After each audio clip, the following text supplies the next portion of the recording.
going on, people? DJ CB here, and I'm back with a brand new Q&A video. Basically, I'm going to do about 5 or 6 of these because I can't really do a whole 50-minute video because you lot will get bored, drop off, and then mess up the whole thing, yeah? So let's get into the first question.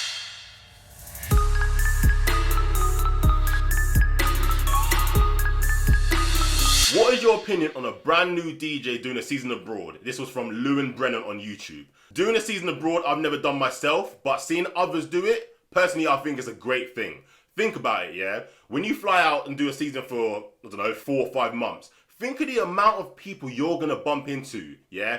There's flights coming in and out every single week, innit? So think about the different sorts of people you're gonna see, yeah? And also, if you network with these people, you might be able to get them as fans when you go back to the UK, or these might even be promoters or club owners, innit? So make sure, when you're DJing these seasons, make sure you are networking with people, because when you fly back, you'll get a lot more work and a lot more exposure. Next question. How do you prepare your sets before a rave or a radio session? This is Big B TV on YouTube.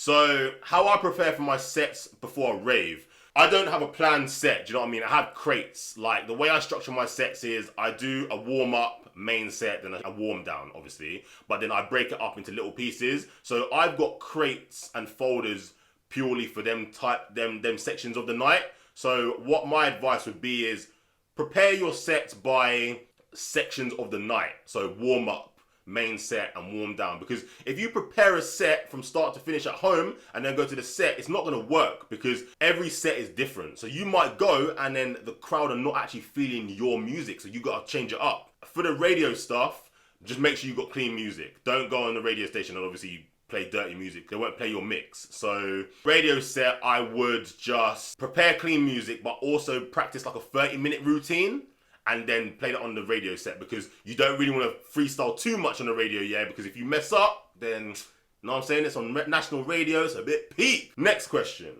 What do you think up-and-coming DJs need to know about being inebriated during a set? Boy, what the fuck does that mean? Let me research that. A few moments later. Okay, it means being drunk. So, what do I think about up-and-coming DJs being drunk during a set? So with me, I don't drink no more of my sets in it, because one time I spilled Desperados all over my right deck 1 hour into my set, and I had about 3 hours left to play, so I had to play everything on one deck. That shit was peak and it scarred me in it, so I don't drink on my sets anymore. But I just spat everywhere. Ugh. If you can DJ drunk, calm. But sometimes you need to keep it professional. But when you're with your boys, it's fun to fucking drink and DJ in it, but you also need to keep it professional and keep it real, because obviously if you mess up and you're drunk, the manager of the club is gonna be a bit mad at you in it. So keep it light on the drink in it. But and then when you finish your set, go hard. But with me, I try to keep it a bit professional, because like I said, I dropped my drink on the equipment one time and I ain't looking to do that again in it. So it can be a good thing getting drunk, but also a bad thing, you know what I'm saying? Next question. What makes a good DJ? This is from HODGES on YouTube. A good DJ in my eyes is someone that's unique, someone that doesn't do everything that everyone does, like just mixes 8 bars and then mix it out, echo it out. Do you know what I mean? Bring some personality to the set in it. Bring something different. And also, what else makes a good DJ is someone with sick music selection in it. Like, everyone can mix in it, but if you can pick the right songs at the right time, you're a sick DJ in it. And also, surprise the crowd. With me, if I go to a rave, yeah, and DJ dropped a tune and I wasn't expecting it, yeah, like, I'm just like, raw. Do you know what I mean? Like, that's sick.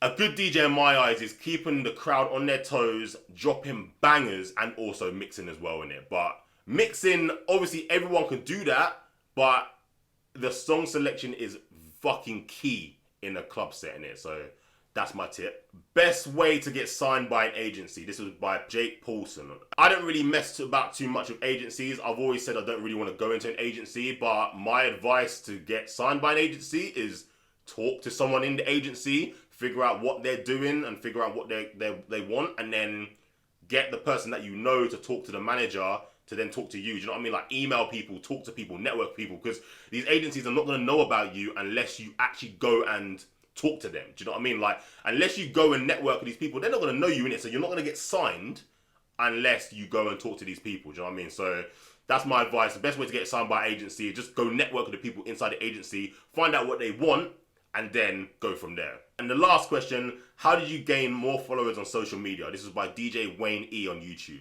Gaining followers on social media, so I'm gonna go with Instagram. Basically, what I do now is upload videos of me doing stuff in my own style. I do a lot of 1-minute routines. Like, I try and stay current with the times. Like, if something's going viral, I'll do a DJ routine on that. I got into an entanglement with August. I got August. I got August. I got August. I got August. I got August. I got August. I got August. I got August. I got August. I got August. I got August. I got August. I got. If a song is popular, I'll do a song on that. Do you know what I mean? Like, and then people will share it, and then it will get out to other people. That's the only way I gain more followers. I don't go and follow people for a follow. Another way you can get followers is obviously go and network with other people in the same circle as you, like upcoming DJs, and then once you've talked to them and then you interact with them, they might follow you back. But what I do is just put content out there, sick content, and then if people like it, they'll follow me for future content. But yeah, that's it. That's the first of the Q&A videos. Like, I didn't want to keep it too long, so this is about, what, 6-7 minutes? I'm DJ CEE B. This is my brand new YouTube channel. Please, please, please like, comment, subscribe. I'm going to be back with a few more Q&A videos, and I've got loads of other videos for upcoming DJs, loads of tips and stuff on other videos, so go check them out. But yeah, I'm DJ CEE B, and we're out of here.